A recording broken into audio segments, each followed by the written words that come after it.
She argued over her tip, while he argued with God to keep her safe. Some people are born into the right rooms. I was born to clean them. My name is Nova Elaine Bridges, and the night my whole life changed, I was standing in a 40-floor restaurant holding a check that said $0, 0 cents, in the tip line. And I made a choice that changed everything.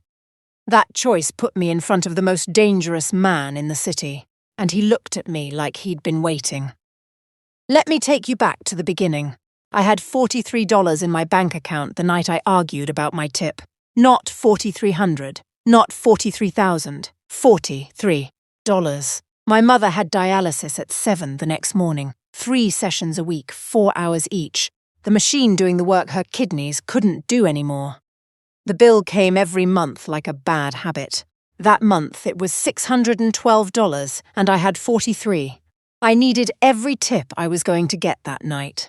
Obsidian was the kind of restaurant that didn't post prices on the menu, because if you had to ask, you didn't belong there. 40-floor skyline view, crystal chandeliers the size of small apartments. Tables that cost more per night than my monthly rent. I was the girl in the black vest carrying other people's food. 6 years of this.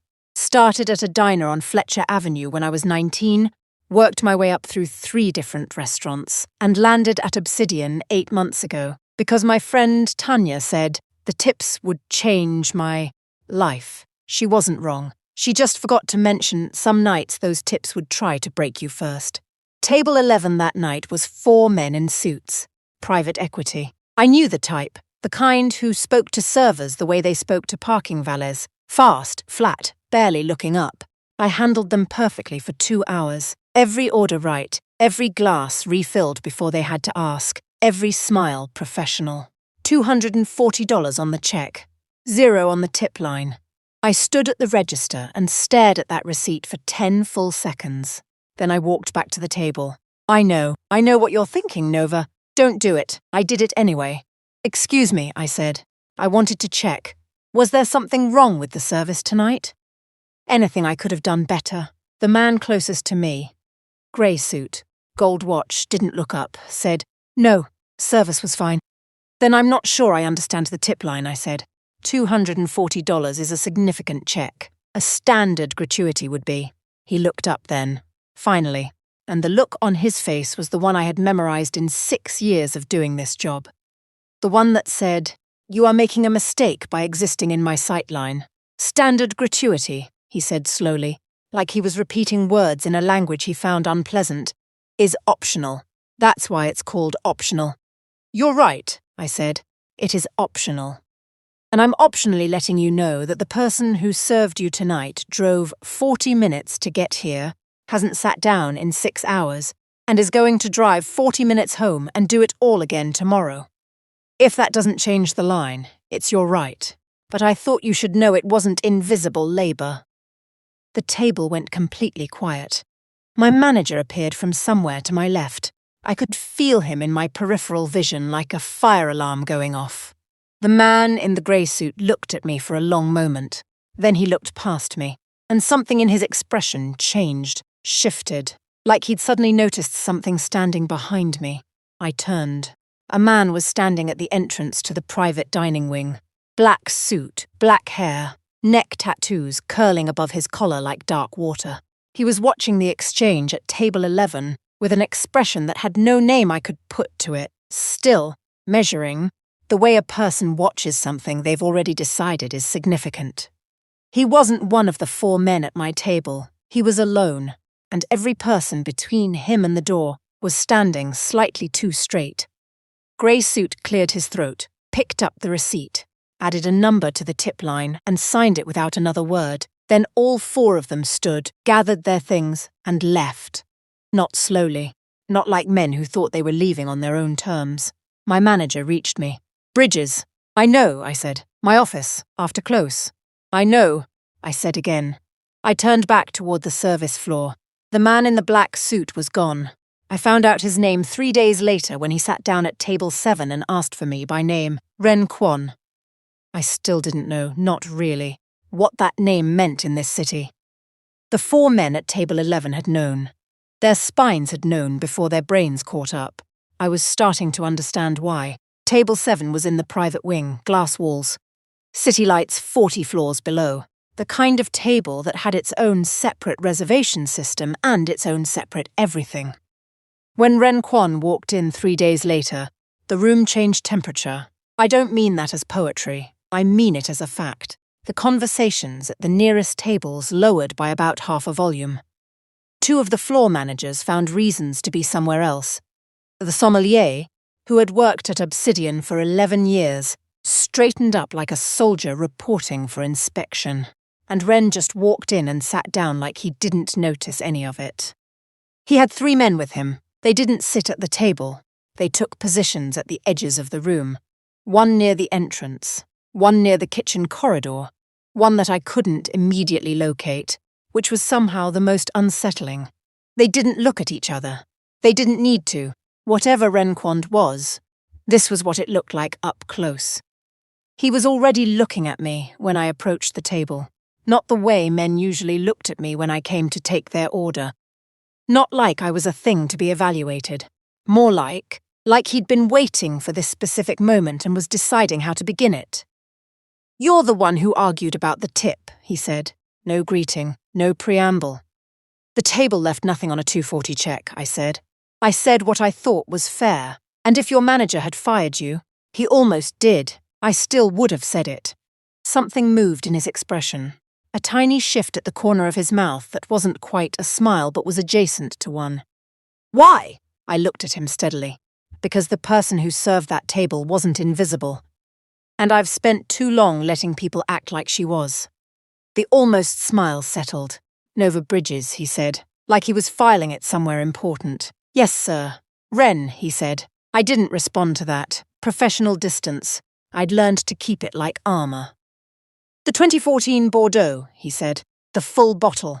And whatever your floor recommendation is for the appetizer menu." "Yes, sir," I said. I walked away. And I told myself the feeling in my chest was just the adrenaline of a difficult table. I told myself that for the next 3 weeks.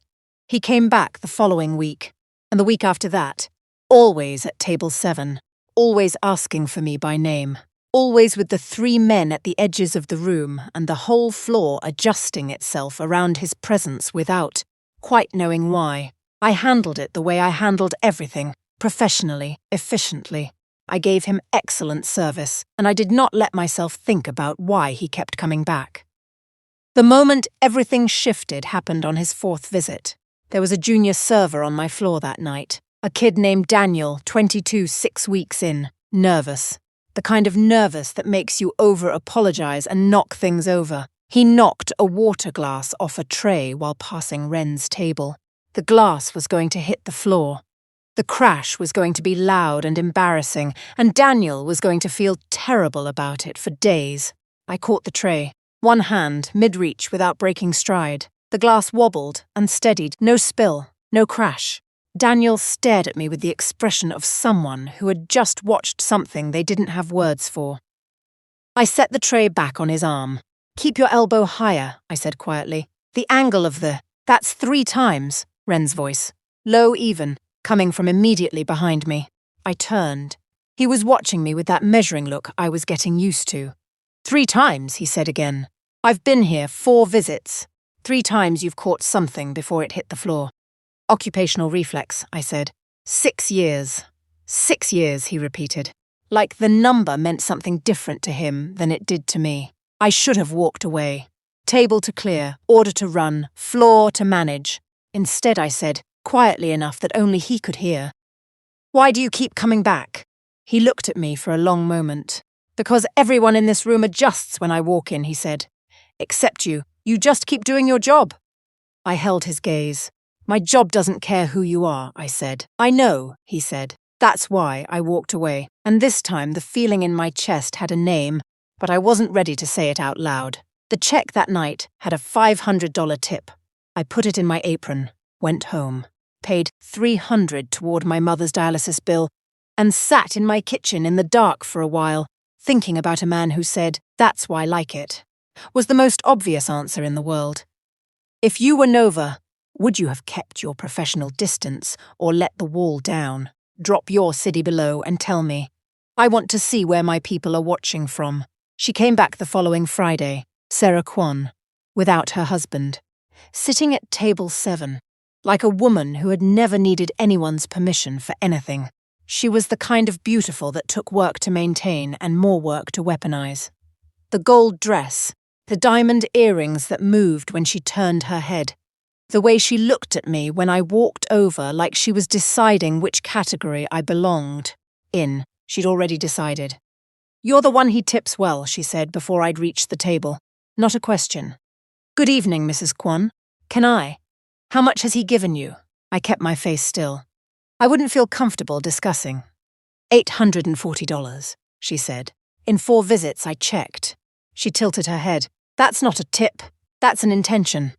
I set my tablet down on the edge of the table, looked at her directly. "Mrs. Kwon, I'm a server at this restaurant. I provide service. Whatever your husband's intentions are, you'd need to discuss that with him." Her eyes held mine for a long moment. Then she smiled. The assembled version, the one that didn't reach anything real. "I'm sure you believe that," she said. The woman sitting with her hadn't spoken yet. Tall, severe, white blazer, all black underneath. She'd been watching me the entire time with the specific attention of someone cataloguing. Her name was Giselle Park, Ren's former personal assistant. 3 years in his orbit. She'd wanted proximity and gotten access, and somewhere in the space between those 2 things, she decided she deserved more than she had. I didn't know that yet. All I knew was the way she looked at me, like I was a problem she was already solving. "The salmon," she said when I looked at her, "and make sure it's right." I smiled. "Of course!" I walked away, and in the kitchen, out of sight, I let myself feel it, the specific exhaustion of being looked at that way. Not like a person, like a variable in someone else's equation. 6 years. I had a system for this too. What I didn't have a system for was what came next. 3 days later, an eviction notice appeared under my apartment door. Payment current. No cause given. Lease terminated. Effective 30 days. I sat on my bathroom floor for 20 minutes. Not crying, just still. The way you go still when the floor drops out and you're waiting to see how far down it goes. Then I got up, washed my face, went to work. Because that's what you do when you've been doing this your whole life. You get up, you straighten the vest, you go back in. What I found out later, what Ren's people uncovered in the audit, was that Giselle had identified the lease through building management records. She'd contacted the landlord directly, presented falsified documentation, and triggered the termination. Clean. Untraceable. Exactly the kind of move someone makes when they've been around power long enough to know how it operates without ever having had it themselves. Sarah had pointed her. Giselle had executed it. 2 women, 1 plan, and me in the middle with $43 and 30 days. I didn't know yet that one of them owned the building. Ren came back 4 days after the eviction notice. Not at table 7. He sat at the bar. Nobody sat at the obsidian bar to stay. It was a waiting space, a transition space. He sat there like a man who had nowhere else to be in the entire city, and found that interesting, rather than uncomfortable. I was working the adjacent section. I ignored him with everything I had. He waited until my floor cleared. "You didn't tell me," he said. I looked up from my tablet. "Tell you what? About the lease." My hands went still. "How do you know about the lease?" "I own the building." The floor moved under me. I stared at him. "You own my apartment building. I own 14 properties in this district." He said it the way someone says I drive a black car. No performance. Giselle accessed building management using my former assistant credentials. I've had the termination reversed. Your lease is reinstated, effective yesterday. I opened my mouth, closed it. I don't need. "I know you don't need it," he said, before I could finish. "I didn't do it because you needed it. I did it because damage happened in proximity to my name, and I don't leave that in my wake." The bar around us was very quiet. The bartender had found something to do at the far end. "Why does she hate me?" I said. "Giselle. She doesn't know me." "She doesn't hate you," he said. "She hates what you showed her about herself."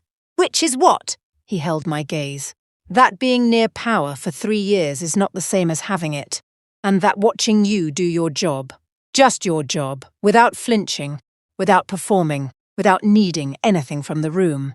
Made that distinction obvious in a way she couldn't ignore. I was quiet for a moment. And Sarah and I are separated, 8 months. The dinner was her lawyer's idea for the filing paperwork. She has her own reasons for everything she does. They're not about you, not really. I looked at him. This man who owned the building I lived in and the restaurant I worked in, and half the city's private security contracts, and the other half of things people didn't discuss at dinner, who sat at a bar and talked about damage and proximity, and the way he moved through the world like he was always managing the radius of something dangerous. You never told me what you are, I said quietly. In this city, what you actually are. He met my eyes. I think you already know, he said. And you're still standing here. I thought about the way the floor lowered its voice when he walked in. The 3 men at the edges of every room. City officials who answered his calls on the first ring. Rival firms whose names disappeared from projects the moment his appeared. The 4 men at table 11 who'd looked past me, seen him standing at the entrance, and revised their decision about the tip line without a single word being exchanged. I know enough, I said. And my job is still my job, I said. And I still have $43 in my bank account and a mother with a dialysis schedule. And whatever you are, right now you're a man sitting at a bar who just told me my home is safe. He was quiet for a moment. Your mother's appointment tomorrow morning, he said. I've arranged a car. I opened my mouth. Not a favor, he said. Not an obligation. She shouldn't have to take the bus. He put cash on the bar. Much more than the drink. He walked out. I stood at the bar for 30 seconds not moving. Then I picked up the cash, put it in the register, wrote up the receipt, and went back to work. I did not let myself think about what it felt like to have someone quietly remove something from the list of things I carried alone. 3 weeks later, Obsidian hosted the Kwon Foundation Gala, the most powerful private event the city held all year. 300 guests, champagne towers, a live quartet. The kind of room where decisions got made that wouldn't appear in any newspaper for 6 months. I was assigned to work the floor. My manager said it was because of my record. 6 years clean, no complaints. Top floor scores. I should have been proud. Instead, I had the kind of dread that lives in your stomach and doesn't give you a reason. That night, everything was in motion before I understood what was moving. The private floor was transformed, crystal and candlelight, the city 40 floors below through full-length glass, every powerful family in a 50-mile radius dressed in their best armor. And Sarah Kwon, at the center of the entrance hall, wearing a white dress designed to be a signal, not a celebration, a claim, and Giselle Park circling. I saw them clock each other across the room before I understood they were coordinating. They weren't friends. They didn't need to be. They had a common interest, and tonight they decided to act on it together. The trap was simple in the end. Traps usually are. Giselle found me 20 minutes into service and handed me a tray, champagne, a decanter, small plates already prepared. Mr. Kwon's VIP room, she said. He specifically requested you. Every instinct I had said no. But refusing a direct request at the gala, in front of 200 witnesses, wasn't something a waitress with a 30-day eviction memory could afford. I took the tray. I was 3 steps into the VIP room when I heard Giselle's voice, raised, deliberate, carrying through the room like it was designed to. Stop her. That server is carrying items she was not authorized to bring to Mr. Kwon's private table. The room went still. And then Sarah stepped forward from where she'd been standing near the entrance of the VIP room. She'd been there already, positioned, waiting, and said, clearly enough for the donors nearest to her to hear, check the tray. I watched her take items from the kitchen prep station, things that weren't logged for service. Phones came out, people recording. I could hear the small sounds of cameras starting. Security appeared from 2 directions. 4 men in black, materializing from the edges of the room, like they'd been waiting for a signal, surrounding me in a half-circle that pushed me toward the center of the floor where everyone could see. Ma'am, the nearest one said, please set the tray down. I set it down. My hands did not shake. 6 years of being the only person in a room who was also the least protected. Person in the room had given me a very specific kind of stillness. I was directed by Ms. Park to bring this tray, I said. My voice was flat and clear and carried. Everything on this tray was prepared by your own kitchen staff. The service floor cameras will confirm the instruction and the timestamp. I never gave that instruction, Giselle said. Check the cameras, I said again. The cameras in that section of the kitchen were offline tonight, Giselle said, and she smiled. Just slightly, just at the edges. Technical issue. 300 people. The most powerful room in the city. Every eye on the black waitress standing in the center of the floor with security in a half circle around her. And 2 women. One in white, one in a blazer, and no footage and no one stepping forward. My phone was in my apron. My mother was home. The dialysis machine, making its small sounds in the dark. I thought about $43. About standing up from the floor. About 6 years of staying still when everything was designed to knock you down. I kept my eyes steady. And then the room changed temperature. I heard it before I saw it. Not a sound exactly. More like an absence sound. The way a room goes quiet when something enters it that changes what quiet means. What is happening at my event? Not a question. Not even a sentence with much volume behind it. Just a fact stated into the air with the absolute certainty of a man who had never once needed to raise his voice to be the loudest thing in a room. Ren Kwon walked through the crowd, and the crowd moved for him before he reached them. His 3 men were at his flanks. The city's deputy security director, who had been standing near the bar, straightened up like someone had called his name. Nobody answered. Nobody wanted to be first. Sarah started. Ren, this server, was doing her job, he said, without looking at Sarah.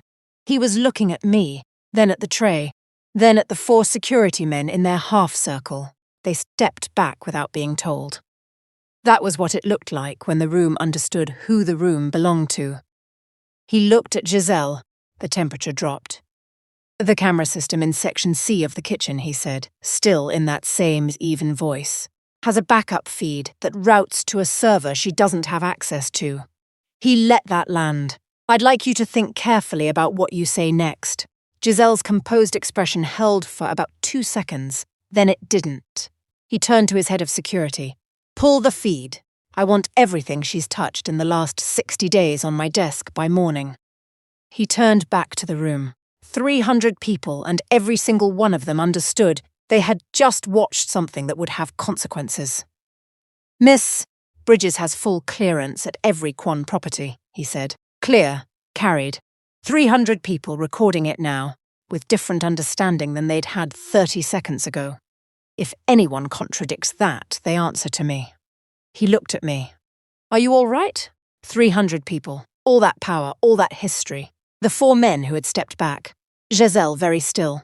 Sarah, a few steps away, holding her champagne glass with both hands now. I kept my face still. Yes, I said. Sir. He nodded once and the gala resumed.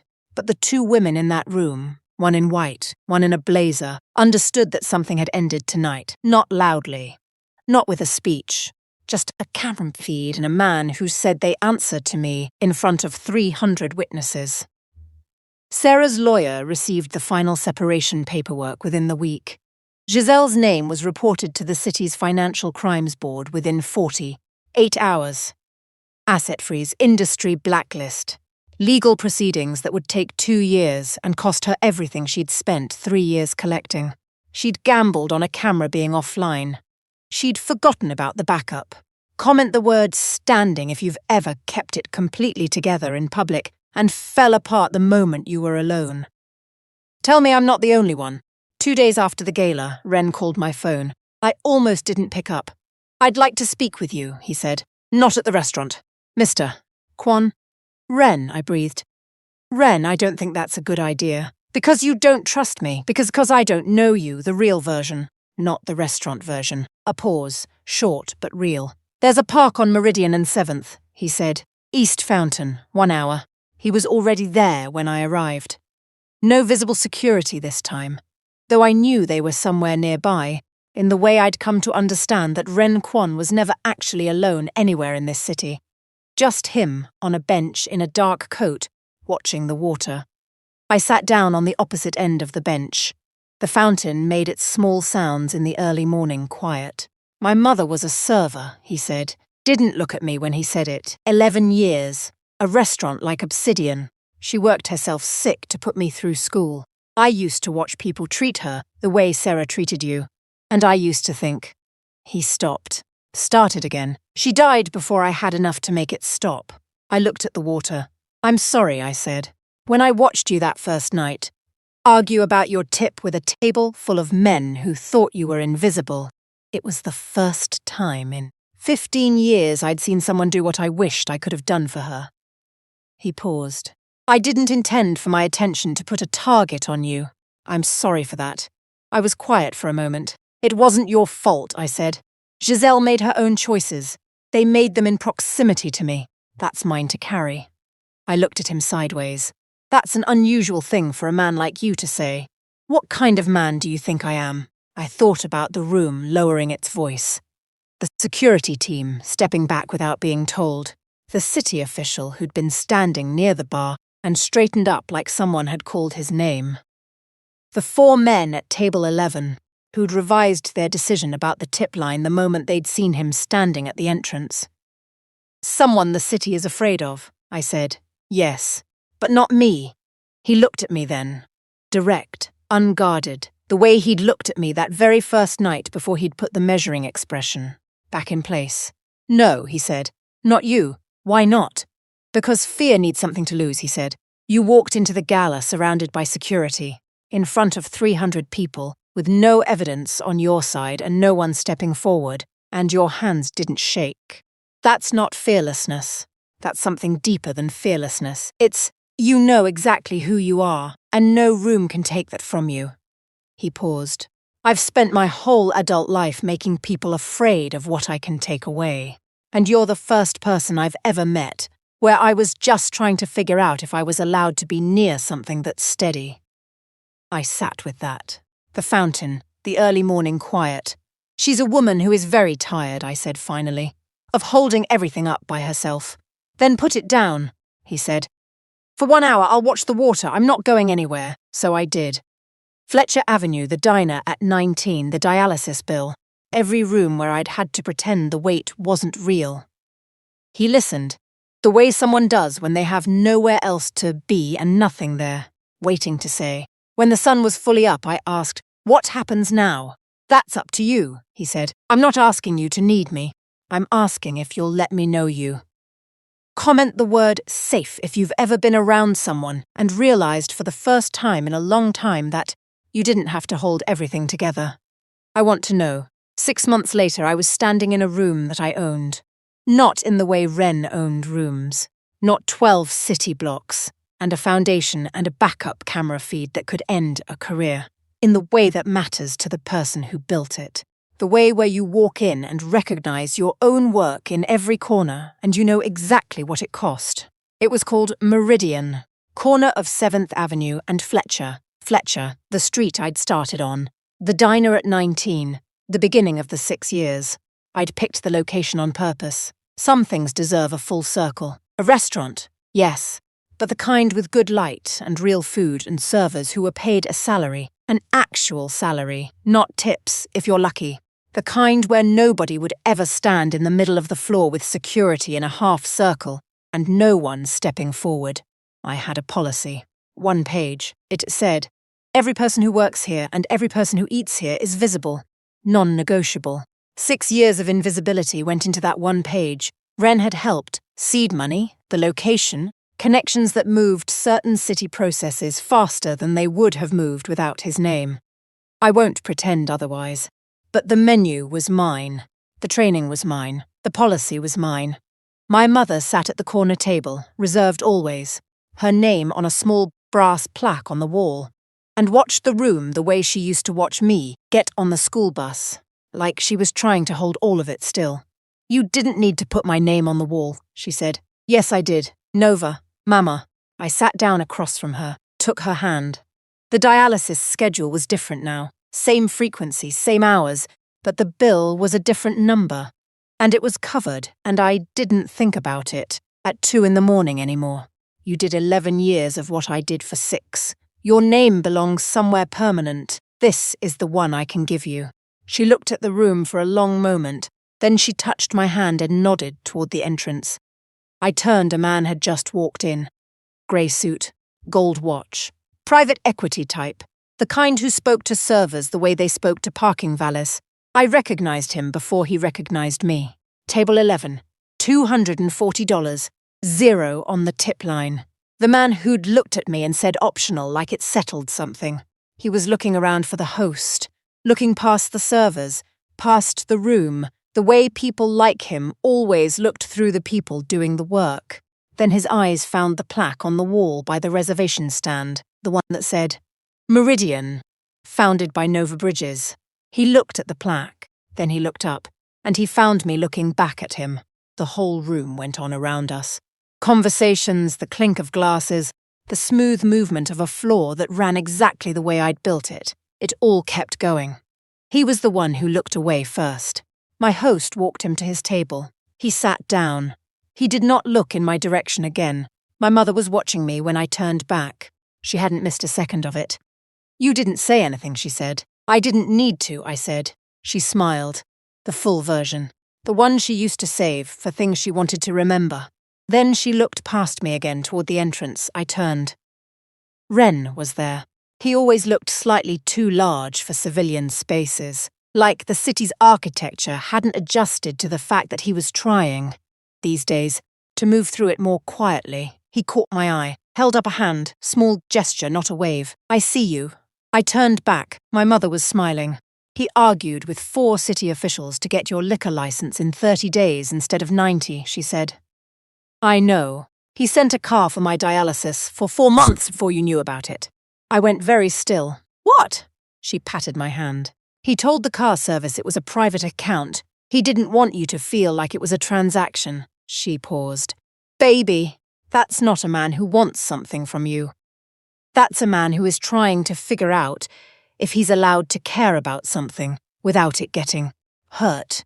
I looked at my hands for a moment, and somewhere in all of it, a man who watched a waitress argue about her tip and thought, that's the person I want to know. I stood up, straightened my jacket, walked to the entrance. Ren watched me cross the room the way he'd watched me cross every room since the beginning, like I was a problem he'd already solved and just liked. To confirm, I stopped in front of him. You sent a car for my mother, I said. She shouldn't be on the bus. You didn't tell me. You would have made it complicated. I would have, I agreed. I looked at him. I argued with a table about my tip once. Did you know that? Before Obsidian. A table left me nothing on a $240 check, and I went back and told them exactly what they'd decided was invisible. Did you win? No. But I made my point. You always make your point. I had to, I said. Nobody else was going to make it for me. I paused. And then you were standing at the entrance of Obsidian, and 4 men in suits looked past me, saw you, and suddenly they remembered how to find the tip line. The corner of his mouth moved. I didn't say anything to them. I know, I said. You didn't have to. We looked at each other. You argued with God to keep me safe, I said. Didn't you? He was quiet for a moment. I argued with everyone I had access to, he said. God was on the list. I laughed. Out loud, real, the kind of laugh that doesn't perform itself. And something in his face opened. Just briefly, just at the edges, like he'd been waiting for that specific sound and hadn't known how much until it arrived. Come inside, I said. Sit down. Let somebody take care of you for once. He looked past me at the room, my mother at her corner table, watching us with an expression she wasn't hiding. The servers moving with the confidence of people who've been told they matter. The full tables, the low good noise of a room that was working exactly the way I'd built it to work. Your mother already knows everything about me, he said. She's had 4 months of Tuesday car rides to ask questions, I said. She knows things I don't know. He shook his head slowly. Not quite a laugh. Close enough. And he walked inside. My name is Nova Elaine Bridges. I started with $43 and a tip line that said 0. I ended up with a restaurant on 7th Avenue, my mother's name on a wall, and a man who, When the most powerful room in the city turned against me, walked through the crowd and said they answered to me in front of 300 witnesses. He never asked me to be grateful. He never asked me to be small. He just stood in the gap. And when I finally stopped performing okay, he was still there. Last question before you go. The moment you knew someone was really for you, what did it feel like? Not what they did, what it felt like. 3 words. Put them in the comments. I need to read them. Mafia heartbeat. Where the empire bows for her.